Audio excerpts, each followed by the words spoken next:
All right, use the raise hand button when you can see the slide sounding smart in an interview. That we will know that we can get started. Okay, great. Thanks, everybody. If you don't see the presentation at some point, but you can hear me, go ahead and use the question box, and I will keep monitoring that. I am conducting this particular webinar by myself, so there's a lot on my screen going on. There's the presentation itself, the chat box, questions, polls, all kinds of things. So I'll do my best as I present to keep an eye on all of the different windows, and if you have a question, feel free to post it either in the chat box or in the questions. Either one will work. So welcome. The topic for today's interview is sounding smart in an interview. The quick tip on that is that you want to sound like yourself, but always remember that the reporter is not your friend. They are a colleague, but not your friend. So we want to keep things conversational, but remember that it is a professional conversation that we're having. We are doing a series of workshops this year, both for digital skills as well as leadership skills. We'll also have a series that we're launching for content for different topics that you all cover, and it looks like our first one may actually be about climate adaptation. So we will see as we go. But I did want to let you all know that a schedule will be coming out in the next couple of weeks that will give you a chance to book the webinars, to reserve your spot, and also to keep up with what we're doing from now through the end of the spring semester for those of you who are in academia. All right, let's go ahead and get started. A few housekeeping things. Like I said before, the slides and a recording of the entire webinar will be available on the website right after we finish with this today. All of your microphones are muted right now. That's just to keep the sound quality up on GoToWebinar. But if you have a question or if you would like to make a comment, we'll be taking questions throughout the webinar, and there'll also be some interactive time. Just use the raise hand button or post in the chat or the questions, and I will get your microphone unmuted as quickly as possible. The last thing is I will be monitoring chat and questions. I've said that before, but just to remind you, so post there if you've got something that you need answered during the webinar. All right, let's go ahead and get started with the content itself. So I'd like to actually start with an overview of COMPASS. COMPASS, as you can see here, this is a shot from their website, is the Communication Partnership for Science and the Sea. It started out specifically working with marine biologists and marine scientists, but now they've expanded their trainings and their work, and they work with scientists in all different fields. And we were very lucky to partner with them for our fall retreat workshops. And this year we did a sort of a combination day where in the morning they did a more formal presentation. I'll be going over a few of the key highlights from that presentation. Then the afternoon they did live action scenarios, which were fantastic. We've gotten excellent feedback from both the New England and California participants of our workshops this year. The scenarios were actually done with with professional journalists enacting a variety of scenarios with the new fellows and others who were involved. So we had everything from, you're at a cocktail party and you bump into a reporter and have to sort of give them your elevator pitch to get them interested in your work, all the way through to more formal interviews, scenarios with more aggressive questioning, or reporters who really don't know what they're covering and are more general assignment reporters. So the entire workshop was really excellent, and I did want to let you all know that because of the feedback, we're really looking to partner with them again for coming retreats. And so I hope that you all will consider trying to get to our retreats next year. We'll also be hopefully partnering with them on some other initiatives to help train you all along the way. So just a quick synopsis of the workshop itself. This was one of their, not their slides, but one of the things that Matt covered, and I thought that it was really an excellent one-sentence overview of what they were trying to communicate. It's this idea that scientists and journalists have a lot in common in their search for knowledge, but nothing in common when it comes to reporting results. Scientists tend to wait. They want to get everything, all their ducks in a row, have all of the content. We also go from sort of background as scientists, what's all the background, all the different steps we took in our research until we finally come to the conclusion. Journalists, of course, are looking for the exact opposite, what we call the inverted pyramid. We want the meat first, and then we'll do as much background as our editors have time and space to give us in our publications. So the real message of the workshop was that scientists and journalists are not as far apart as you might think or as you might feel when you're actually giving an interview. Sometimes it can feel like journalists are a foreign species, a completely alien species, but we're not. My training is both as a city planner as a journalist, so I have a little bit of experience on both sides of the coin, and we are people too. The other thing that Compass covered that is, sort of general knowledge, and you probably know this intuitively, but it's really important, I think, to think about that there are a lot of challenges for journalists in covering the science that you do. There's a lot of abstract, very complex concepts. As journalists, we're generally trying to explain things in plain English with as many real-life examples as we can because we're writing for a lay audience. That makes it very hard to cover abstract, complex concepts. It's also particularly hard to cover gradual trends. Research, as you know, is done one step at a time, one small step at a time, and as a result, you end up sort of never really having that one headline that we can cover. It's always very small, very incremental changes, and it's very difficult as a journalist to figure out when to publish, when exactly is the information big enough that it's important enough to cover. The other thing that we have is that the impacts are very global and very diffuse. This I think with scientists and journalists can both relate to this, that sometimes it's very hard to see the impact of your research. It takes place on a global scale, and it's often very, diffuse is a good word, but it's also very hard to capture the story and explain it in a concise way. And so this is a real challenge for journalists who need concrete examples and stories to tell to the lay public to explain things. Point number 4 is that it's extremely difficult or expensive to capture visuals. You may already know this from your own work. It's very hard to capture photographs, sometimes even harder to capture video. People working in labs doesn't really tell a good story. Journalists will often ask scientists if we can go out in the field with you, if you do field work, just so that we can get some visuals that are related to the work that you do. And then the 5th challenge of covering science is that there are no clear-cut villains. Sometimes the villains, or the people who are doing the bad thing you're trying to fix, are our audiences. Sometimes it's policymakers or other scientists, or it's just a sort of thing that's happening in nature, and it's very hard to figure out who's to blame. And unfortunately, journalism is very much based on a crisis mode. Crisis, and there's a clear-cut villain, and there's a story to tell, and a beginning, a middle, and end. And you can see where science coverage often doesn't really work that way. There's not really a beginning, middle, and end of your story, except maybe when you're done at the very end of your career, which we want to cover you before then. So those are some of the challenges that Compass went over. Their solution to it, which I will not go over in this particular presentation, but can be found on our website, their solution when you're giving an interview to make your science understandable and concise is called the message box. And it's a really, really excellent tool. There's 2 places where you can find more information about the message box and doing it. One is their book, which is what this slide is about. It's called Escape from the Ivory Tower. It's available on Amazon, easy to get, very easy to read, and it really takes the training that they did for us at the fall retreat and expands on it. It makes it very clear, lots of good examples. And I would say when you get done reading Escape from the Ivory Tower, I've read it and found it excellent, you'd be sort of 1,000 steps ahead of any of your other colleagues when it comes to speaking with journalists and preparing for a media interview and understanding what journalists are looking for. So the book is excellent.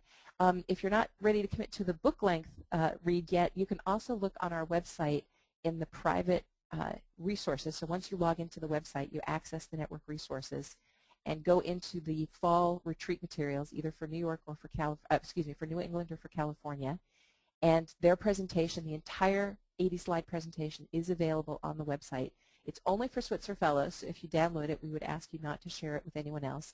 The material is proprietary for Compass, which is part of the reason I'm not going to go over the message box here. You can go over that yourself, and the presentation really lays it out very nicely, the presentation they did for us at the fall retreats. So that's a bit of an overview of what Compass went over.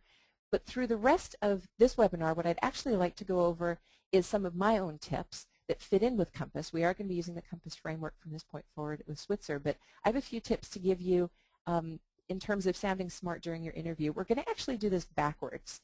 We're going to talk about during the interview first, Then we're going to talk about what you can do to prepare before your interview. And then finally, we're going to talk about what to do when the reporter calls. And I've labeled this sort of beginner, intermediate, and advanced. The reason we're going to do this backwards, you'd think, oh, when the reporter calls, then before the interview, then during the interview.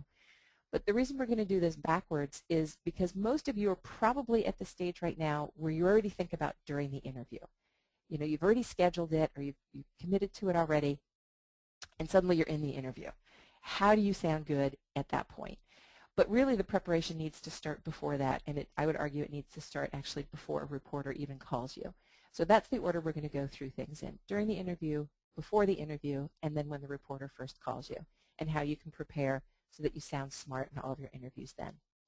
Before I jump into that, the main part of the presentation, I did just want to ask quickly, are there any questions? Or is anyone having technical problems either hearing me or seeing the slides? If you are, you can use the question box. You can also use chat or just use the raise hand button. Anyone? I'm not seeing any hands. All right, let me just see a show of hands who's with me before we move on. Go ahead and raise your hand because we're moving into the bulk of the presentation now. If you would just use the raise hand button to let me know that you're here and you're ready to move on.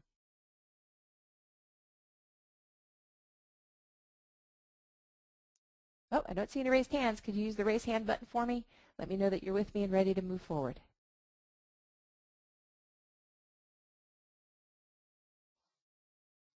Oh, somebody just posted they can't use the raise hand button. Did it disappear?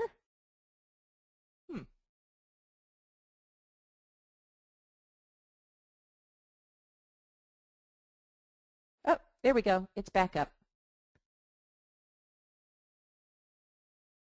Alrighty, we're good to go. Excellent. Thank you, everybody. I appreciate it. Okay. So let's start off with a scenario. This one's called repetition with a question mark. I've got a number of scenarios and polls scattered throughout this presentation to help you understand the points that we're making here. This is a first simple one. You're in an interview, and this has probably happened to all of you who have given a media interview at any point in your career.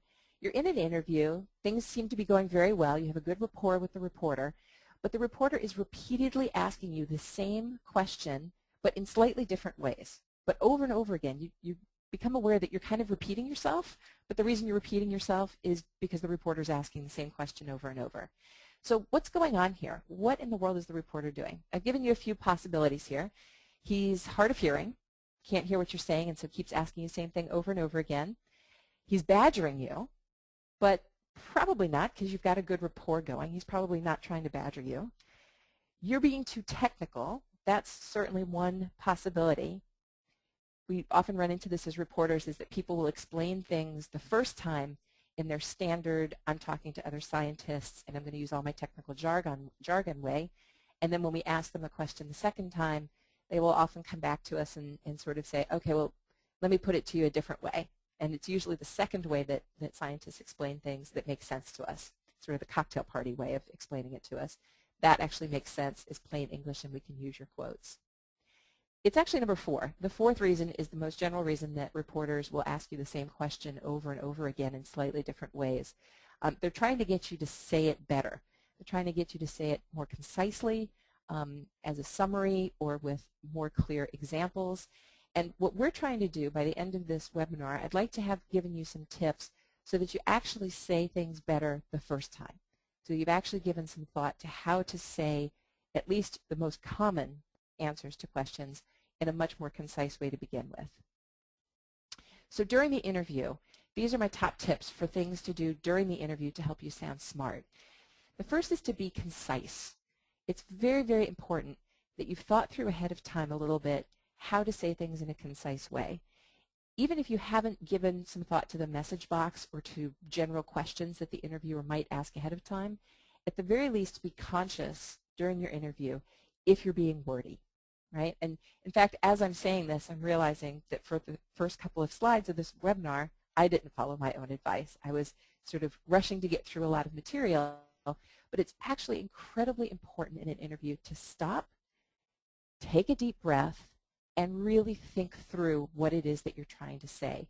It can be very nerve-wracking when you're interviewing, especially if it's with a big media outlet that you really, really, really want to see your science in, like a national newspaper or a really well-known scientific publication, it can be tempting to try and say everything that's on your mind at once. And that's actually really unhelpful for a reporter. A reporter needs to have heard what you said, and it needs to be in such a format that they can actually use it clearly. Oh, we've got a couple of questions. Let me just look down. Oh, it's back. Okay, good. Everybody's got that. So it can actually be really difficult to take material that you've said if you say a lot. The other thing that will tend to happen, and we'll cover this a little bit further down, but when you're not concise, you can start an example and then get sidetracked by a different example.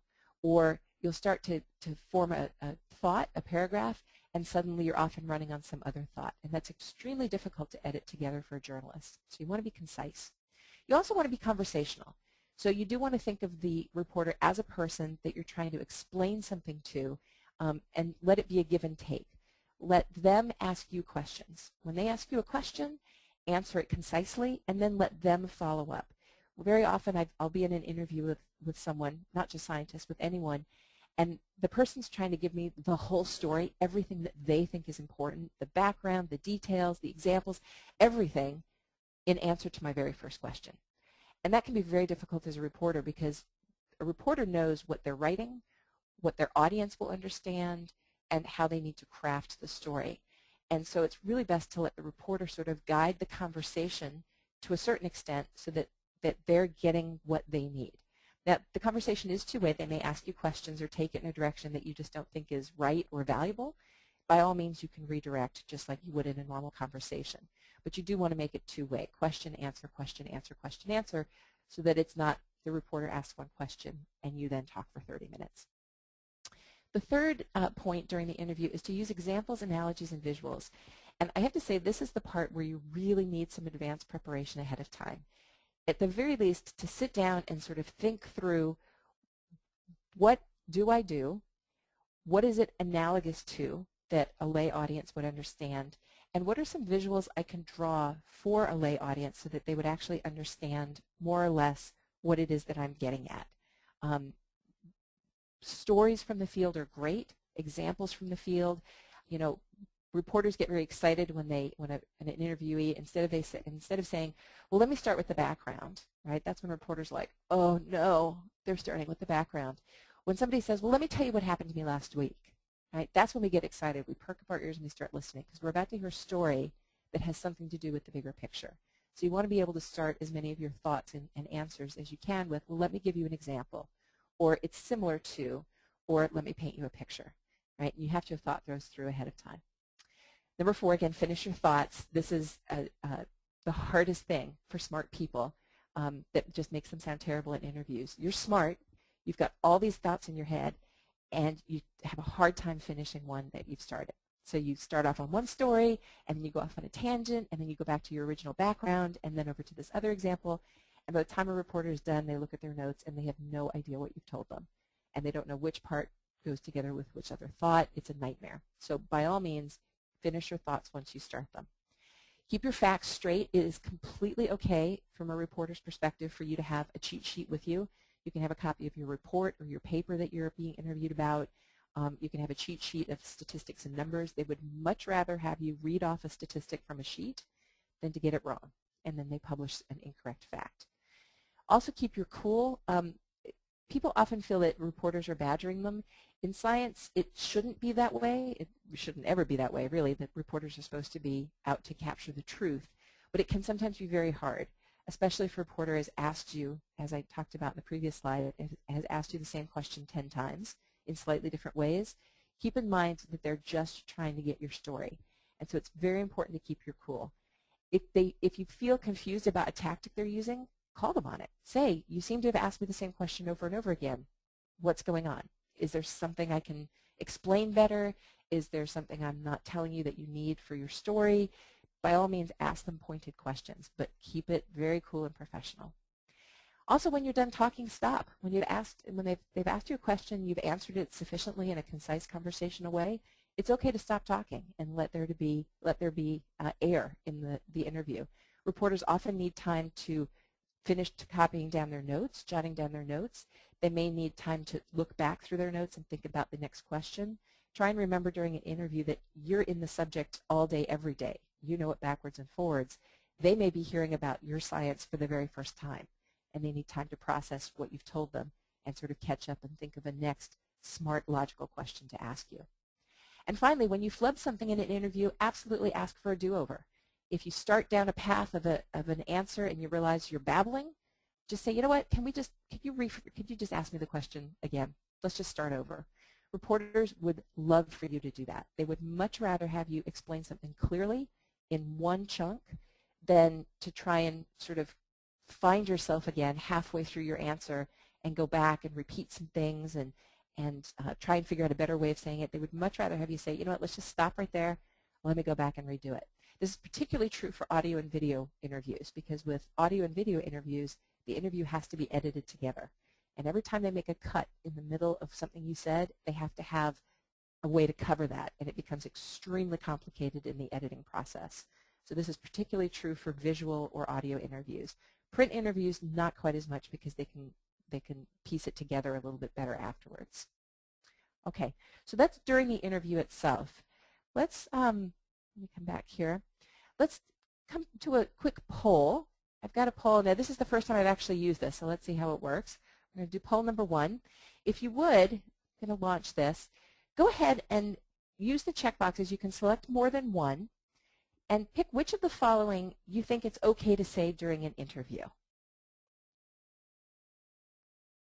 And then when you're done, go ahead and hit submit.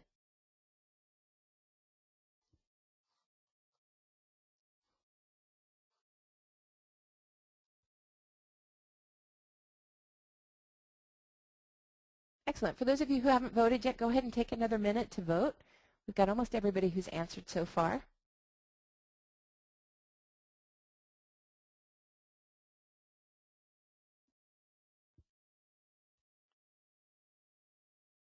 Excellent. All right, I'm going to go ahead and give you just another second, give you a few more seconds, and then we'll close the poll and see what everybody responded. Excellent. Okay, I'm going to go ahead and close the poll now. It's been a minute. So here are the results. And I'd like to just go over them briefly so that we can see. 23% think it's okay to say no comment. And it's a little tricky, right? We hear politicians say it a lot. We hear newsmakers say it a lot. It's absolutely okay to say. Unfortunately, though, it makes people think you're hiding something. There's another way to say that, which is, I can't answer that, which is 46% of you thought that it was okay to say, I can't answer that. It depends on what you're trying to get across. If it's a part of your research that the reporter is asking about that is not publishable yet, that is completely hidden from the public, cannot be commented on, then it's better to phrase it that way and say, you know, that's not published information yet, but I could let you know when it's ready, right? Reporters would love to know when your results are coming out, when they can actually be published and when they can go on the record with things. So if the problem is that the information they're asking for is just not something you're able to give them yet, by all means let them know when you will be able to give them that. If they're asking something that is political or difficult, that's something that you really just don't want to give an opinion on, or you don't want to answer that particular question, it's okay to say, you know, that's not a question I'm comfortable answering.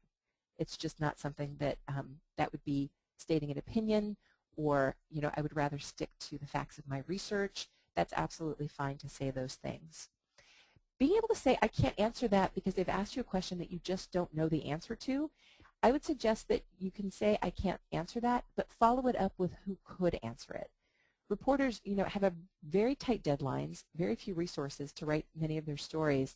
And if you can give them a leg up by saying, you know, I don't know the answer to that, but let me give you the email of someone who does, that's a huge help for a reporter and makes it really helpful, really much easier for them to write the story. It also gives you a chance to forward them along to someone who believes your science is credible and good and believes in what you're doing, because they will go get their questions answered by someone, believe me. And if you can give them a name of someone that you think would be a good source for them that also happens to believe in what you do, that's a much better way to get their questions answered than to let them than to say, you know, I just can't answer that question, and let them go find someone who can, because the person who answers it may not answer it correctly. Okay? This is off the record. 15% of you, many of you already know, you can say this, but, oh, excuse me, it was misspelled. That doesn't help. You can say this is off the record, but nothing is off the record. Off the record means different things to different people. There is no legal standard for it. There's background and deep deep background. I would just not go there. I would never say this is off the record, because there's no way to get a journalist to respect that.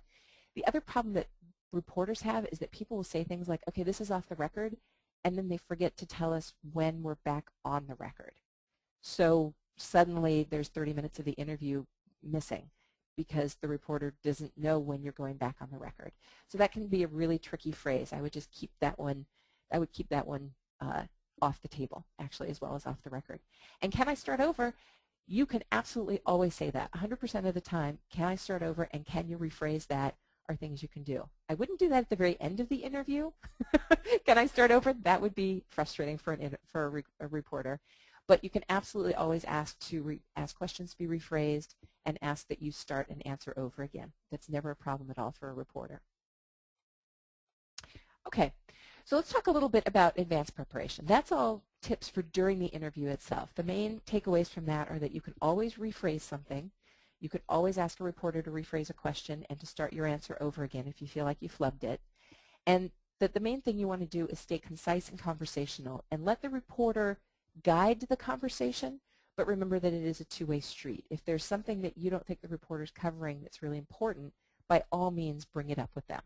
Just try not to dominate the interview and not give the reporter a chance to ask the questions that he or she has prepared and thought about ahead of time. Okay, any questions about during the interview itself?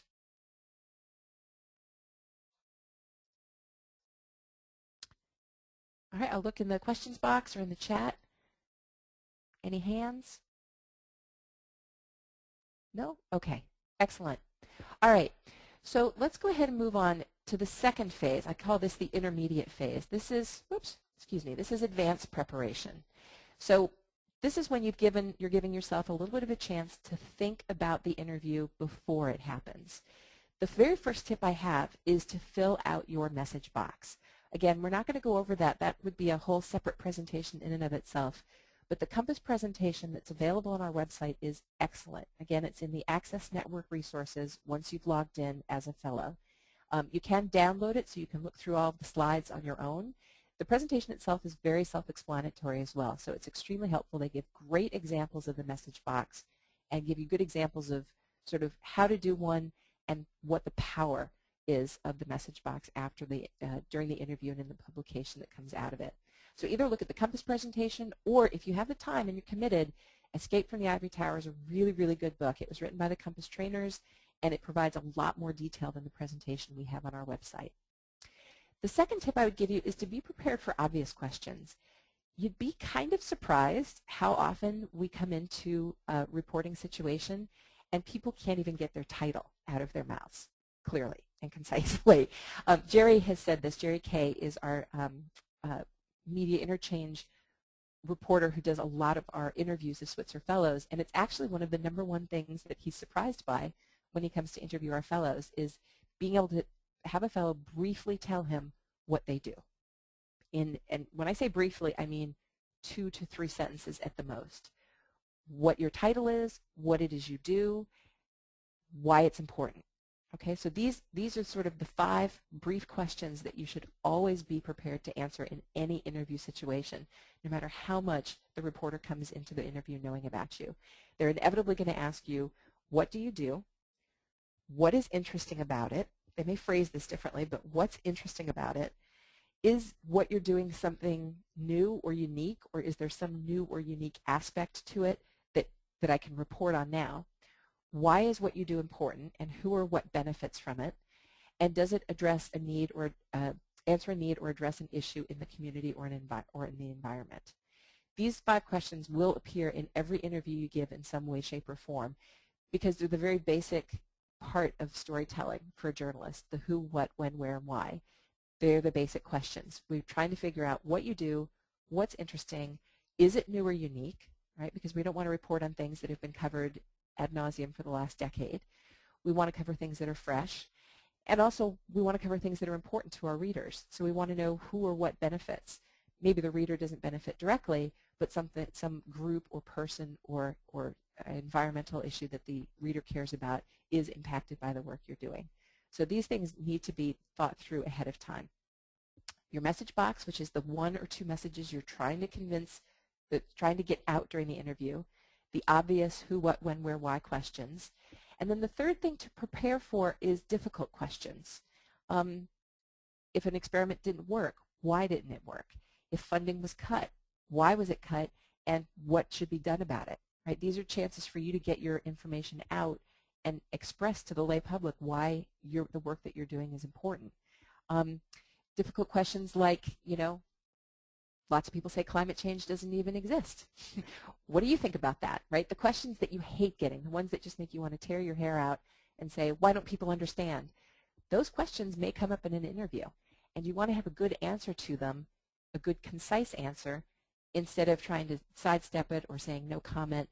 There's a couple of slides in the Compass presentation that are really excellent that talk about how scientists are some of the most trusted professionals in the United States today. People believe in what you say when you say it. And so that's really an important thing to remember, that you don't want to sidestep the difficult questions or try and get out of them in an interview.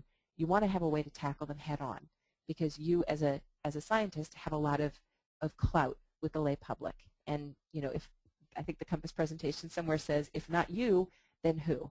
If you don't tell people what needs to be looked at and what's important, then somebody who doesn't know what they're talking about may get the microphone. The fourth tip here is to practice out loud with a friend. It's very difficult to practice these things out loud by yourself. I see suggestions all the time to practice interviews in front of mirrors. I don't know. I find that very difficult to do. I find it much easier to do it with a friend. Or if you'd like, you're always welcome to call me and give some practice with me over the phone. That way you sort of remove the personal trying to look you in the eye part, and you get a chance for someone like me who is a journalist who does not know a lot about a lot of the science that you all do. It's a chance for you to practice with someone who understands the Compass training, knows the level that you're at with your training and your communications training, and then to get some feedback immediately along the way. Reporters sometimes will give interviewees feedback, but more often than not, they're just too busy and they've got to move on right after the interview. So you never really find out, like, well, what went well, what was unclear, what could I do to improve? You can always find that out from me or a colleague or a friend. So absolutely feel free to do that. I'm also open to receiving copies of interviews that you've done in the past. So if you did an interview that you thought went well or went poorly and you can get a copy of it from the reporter, you can let them know. It's just for training. I'm trying to improve my interviewing skills. I would say 99% of the reporters out there would be happy to give you a copy of any interview that they've conducted with you so that you can get better. Reporters love good interviewees. That's what we all hope, that someone's going to be good as an interviewee. So if they can help you in that way, especially the simple step of providing you a copy of an interview, most reporters would be happy to do that. All right, let's move into a second poll. This one's called I Know My Rights. And this is talking a little bit about in preparation for the interview and after the interview. Let me find it. Whoops. And of course, my system's not giving me the option to share a second poll with you. Manage polls. Let's see if I can find the second poll.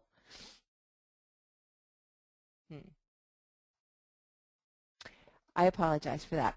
Good news is I've actually got it on my slide, so we don't have to worry. The second poll I'd like to show you is right here. Which of the following rights do you have? Unfortunately, this gives you the answer, so we can't quite do it as the poll as I had planned. But which of the following rights do you have as an interviewee? And just sort of think this through as we go through the points to think about whether or not you think that this is correct. The first one is to review a story before it's published. And I wrote here, nope, sorry. How many of you, let me just see a show of hands, how many of you feel like it should be your right to review an article that you've given an interview for before it's actually published? Let's just see a show of hands.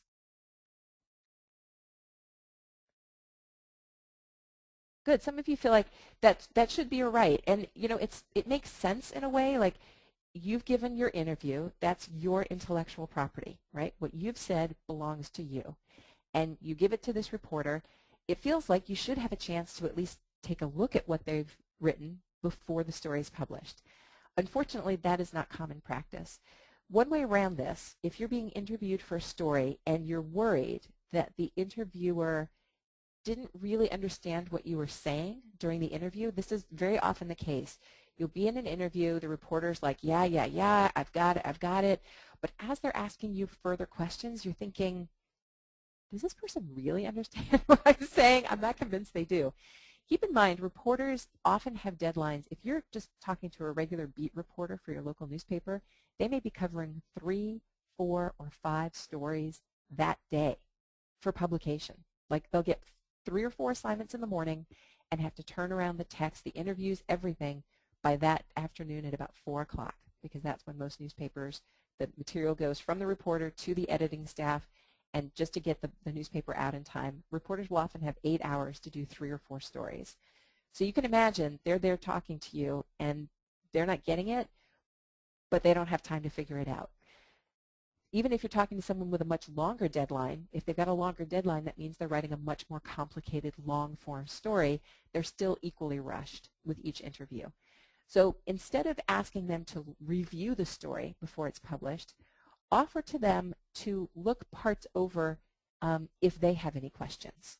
That's often, you know, a reporter will take a request to review their story before it's written as a real affront. They'll sort of take that personally and say, well, we don't, you know, that's not the way we work. We write, we tell the truth, we give it to our editors, they do the editing.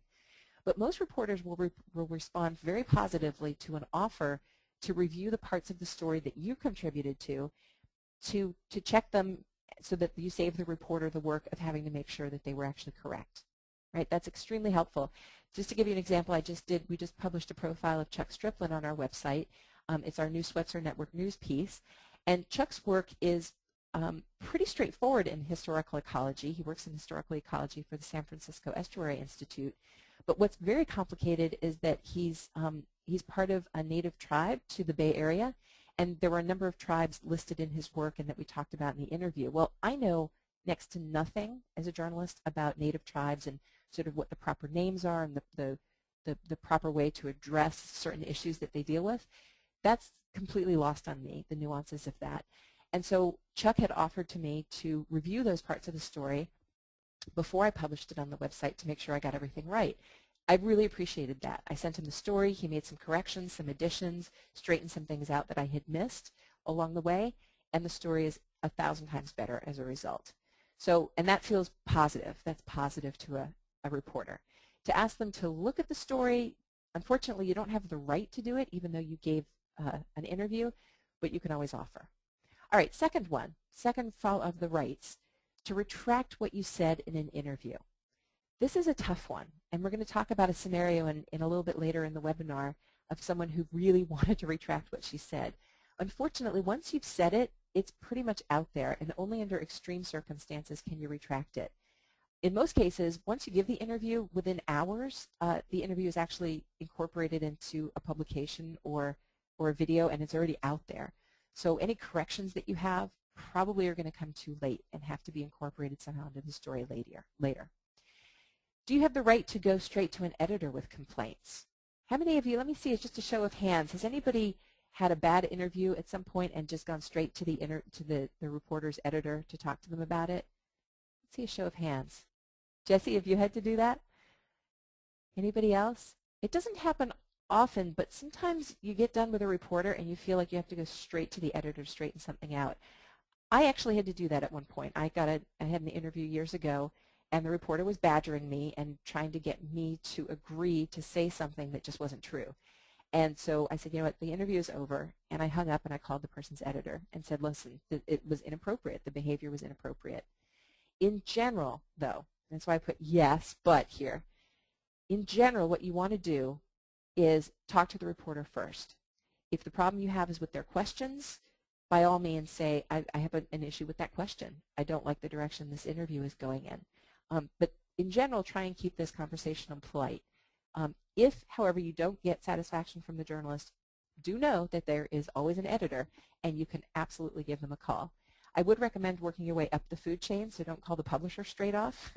Call the person's immediate supervisor or editor, because they're going to have some sense of why the story was assigned in the first place, what this reporter does in general with their work. They'll actually know the details much better and be able to address your concerns much more directly than someone at the top of the food chain who may not even know that the reporter works for the company, let alone that you're part of a story that's being done. Are you allowed to decline an interview for any reason? The answer to this is absolutely. You don't have time. You're not the expert. You just don't want to do it. You think that the publication isn't worth your time of the interview. It does not matter what your reason is. You can absolutely decline an interview for any reason.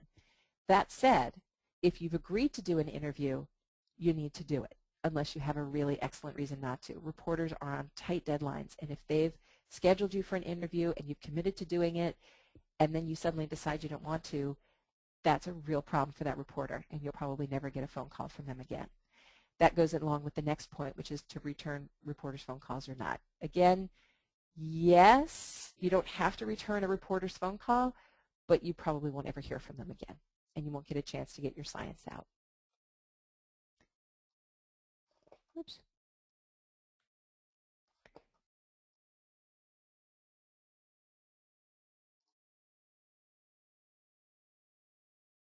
Okay, I apologize for that. We had a little bit of a mix-up with those slides. So let's do a scenario, another scenario. And actually on this one, I'd like some input from you all.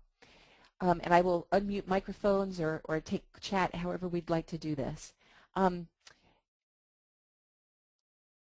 colleague,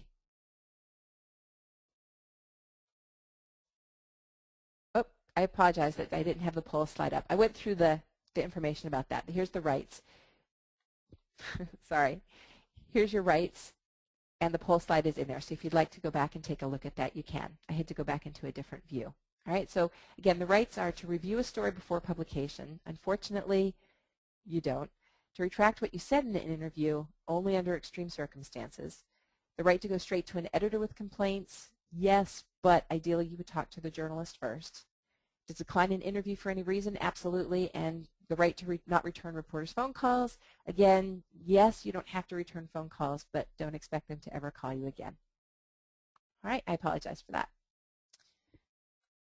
So here's a scenario. This one's called Do-Over. This is actually directly from a phone call that I received a couple of months ago with one of your colleagues in Switzer. I just gave it, I didn't use her name here. A colleague, let's just say a colleague gave an interview recently, and there were some unexpected questions, things that she hadn't prepared for. She calls you, worried that what she said might damage her reputation and your lab's research. And just to give you a little bit more background, the questions that she answered were asking for her opinion, and she answered them. So she has now gone on record with a journalist telling the journalist what she thinks the reason is that more funding isn't given to this particular problem, why the research that she does isn't taken more seriously. She's given a lot of opinions here that she feels are damaging, potentially damaging to her and her research. What should she do now? And if you would, instead of the questions box, go ahead and use the chat window, and let's just see some ideas. What do you do? What do you tell her to do now, and then what do you tell her to do in the future? And just use the chat window, if you would, to type in some possible ideas for what this poor colleague of yours could do now.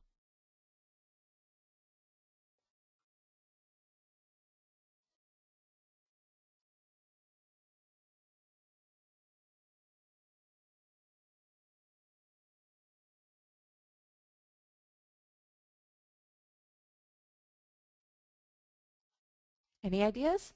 What should she do? What's the first thing that you would do? You've given an interview. It's over. It happened yesterday. What do you do next? And if you'd like to use your microphone to tell us what you think she should do, just raise your hand and I will unmute your microphone. You can also use the chat window.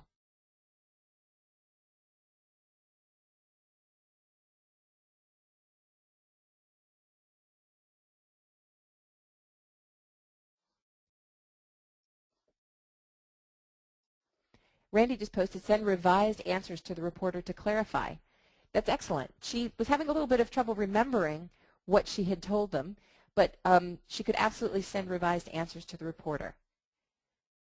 That also, Randy, just implies that she would send an email in some form. How about picking up the phone? Go back to the reporter. Ask to have her answers changed. Absolutely. Absolutely. How would you phrase that when you call a reporter and say, I need a do-over, right after the fact? What's the way to phrase that? Any ideas?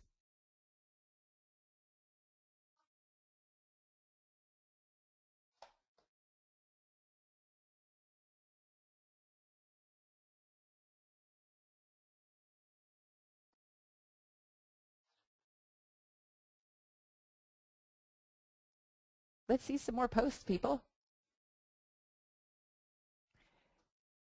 Patrick's posted, I'd like to clarify what I said during our interview.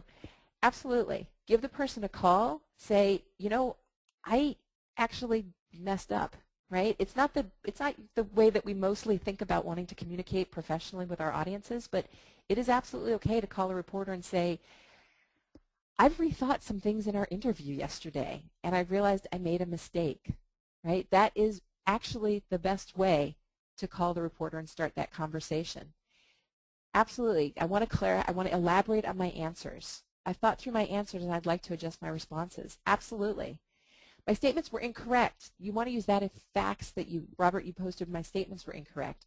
You want to make sure and use that particular statement if your statements were in fact wrong, right? If it's just the flavor of the interview that didn't go well, you want to make sure that you're clear about that, because reporters will freak out if you call and say, I made mistakes.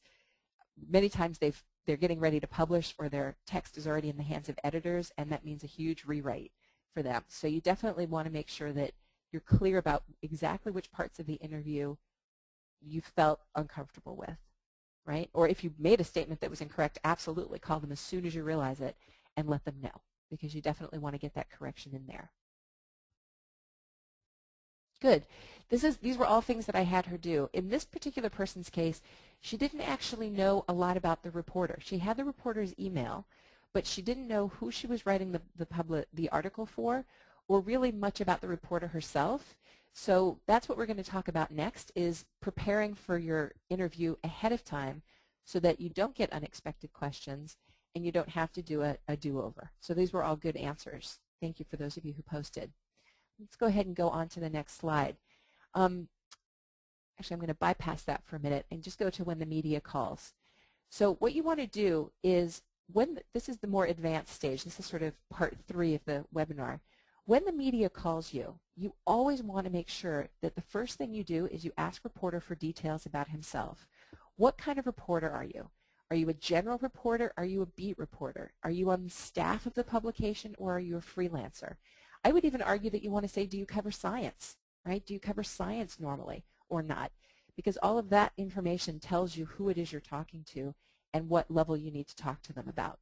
In the example that I gave you a minute ago, it turns out, once we dug into this a little bit more, the reporter was actually a student at UC Berkeley. It was a journalism student who was writing for the UC Berkeley press office. So in a way, our poor Switzer fellow who felt uncomfortable with our answers got really, really lucky, because the very best person you can be talking to is the university you work for, their press office. Right? They don't want to make you look bad. They want you to look really smart and stellar as a scientist.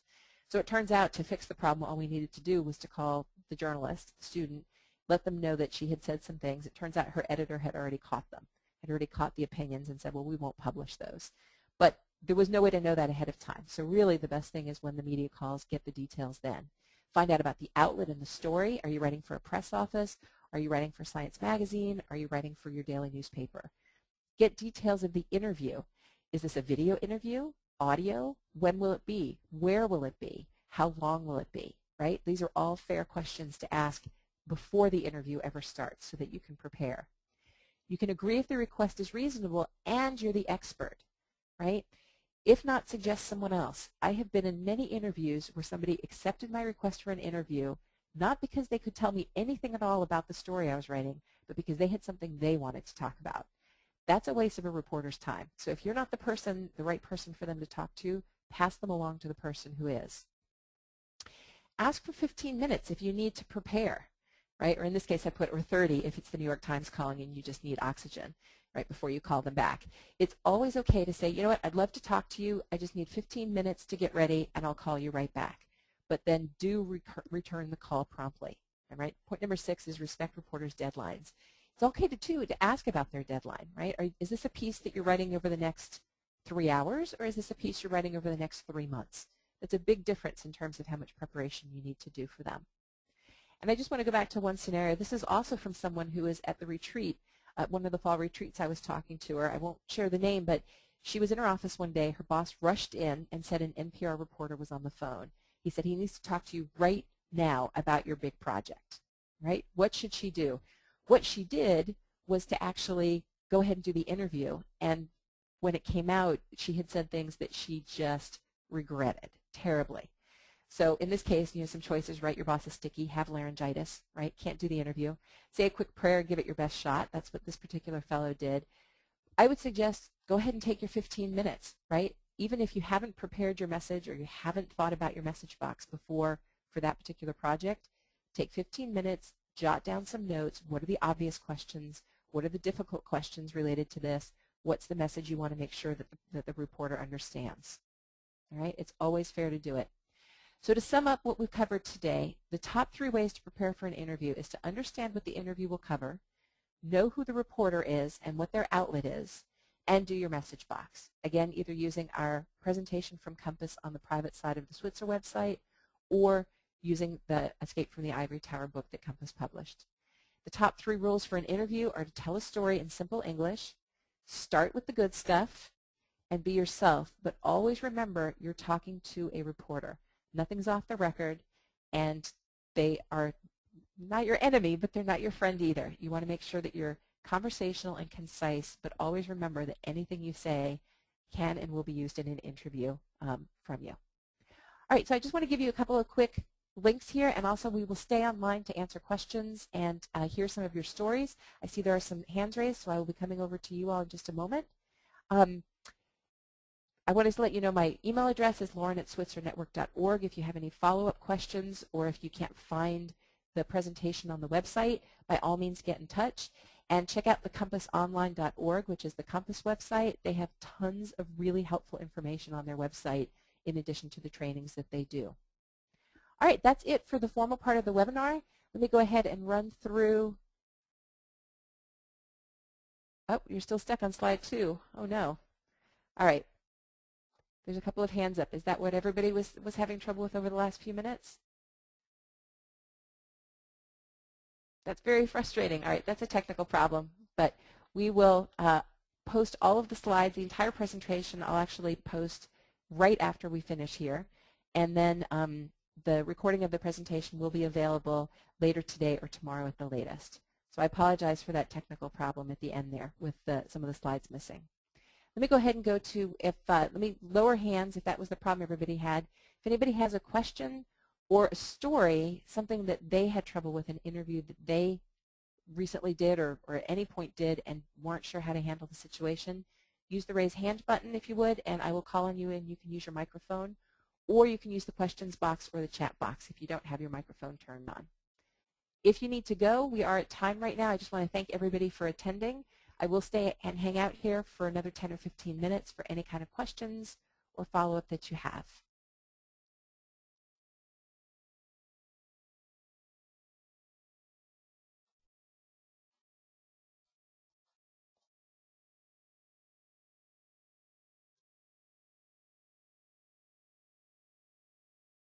Like I said, feel free to raise your hand or use the questions box. If you have to go, I totally understand a number of people are posting that they've got to go.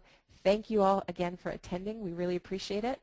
We'll be sending out a quick survey, too, about the webinar itself so that we can get some feedback and figure out how to schedule the webinars in the future that match your needs the best.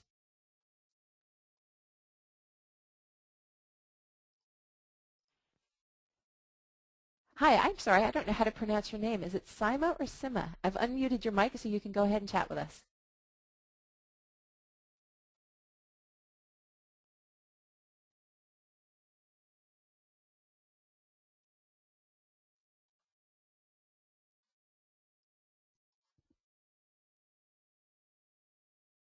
Oh, you just wanted to say thank you. All right, thanks. We appreciate it. I'll go ahead and mute you again. Thank you so much for attending. And like I said, anytime you have a question, even if you get a call from the media and you just need help right then, by all means, send me a message. I'm not online all the time, but I will try and get back to you just as soon as possible, understanding that reporters have deadlines. I'm always happy to answer questions that you've got. Elizabeth, do you have a question? Let me go ahead and unmute your microphone. Hi there, go ahead.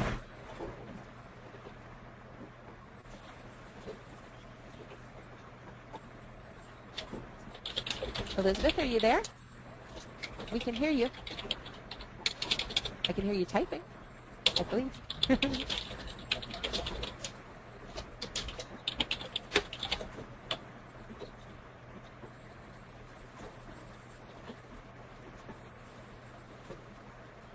Elizabeth, can you hear me? All right, I'll go ahead and mute you again. Colleen, you said this would be for a radio interview. Did you have a question? Let me come in and unmute your microphone. Hopefully you're on a microphone where you can hear me. Hi, Colleen.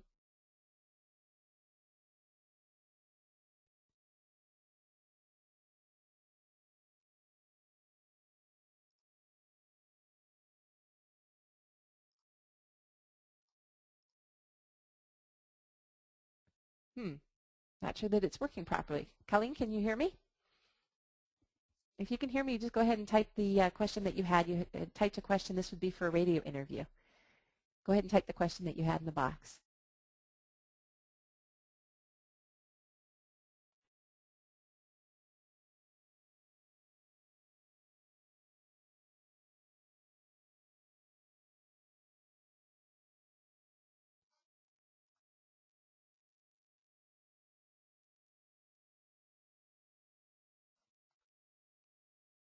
All right, it looks like there's probably no more further questions. People are going ahead and signing off. So thank you again, everyone, for attending. Thank you for the input.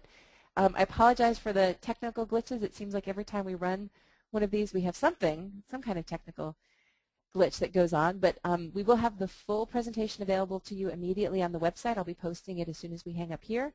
And the recording will be available, unfortunately, with the glitches in it. The recording will be available either later today or tomorrow.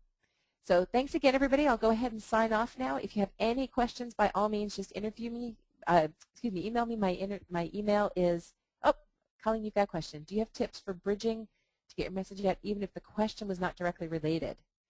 Yes. In fact, there's just a few of us online right now, but let me go ahead and answer that. There's actually some really great material in the Compass presentation specifically on that topic. It is absolutely always okay to reframe a question. You just want to make sure you're framing a question that wasn't critical to the reporter. So in other words, if they're on a path and they're asking you things directly and you're in a good flow, what you probably want to do is go ahead and make a note to yourself on a notepad nearby that you still haven't gotten your message out, and to make sure you let the reporter know, like, well, there is one other topic I would like to discuss. But if they're asking you questions that are totally off point and not interesting and not at all related to what you want to talk about, you can absolutely rephrase it by saying, that's a really interesting question, and then answer what you want to answer. You don't want to do it too often because it's a pretty aggressive interview tactic, both from the interviewer and from the interviewee. Rephrasing it that dramatically is kind of playing hardball in the interview. If the reporter is kind of fishing and they don't really know what they're asking you and they're just trying to get a handle on it, you can tell, and that's a great time to use that bridging technique to get your message out. If they're very clear and concise and they've got a clear idea of what their story is and your message doesn't fit in, then there's a good chance that their story is just not going to be able to cover it. And the right way to do it then is to say, well, this was all great to talk about it. I hope this interview helped you. There is actually another topic that might be interesting for a story for you. And then you can bring it up with them and then give them a chance to know, like, there is this other thing that's hot and cool and fascinating. And if they're interested, they will come back to you then. So ideally, the tip there is, if they're just fishing, then by all means use the kind of hard reframe to say, that's a really interesting question, and then boom, go right into the thing that you know is interesting and what it's all about. If they're on track and they're asking specific questions and your message doesn't fit in well, then it just doesn't fit into their story. I hope that that helps. And like I said, do check out the Compass presentation, because there's a couple of slides directly related to that question on specific phrases to use to get the message out, even if the question wasn't directly related. So thank you for that question. Good. It looks like almost everyone's gone now. If you haven't, for those of you who are left, if you have any specific questions, by all means email me, and I'm always happy to answer them. All right. Thanks again for joining us. I'll go ahead and turn the webinar off now, and we hope to see you for our future webinars. Bye, everybody.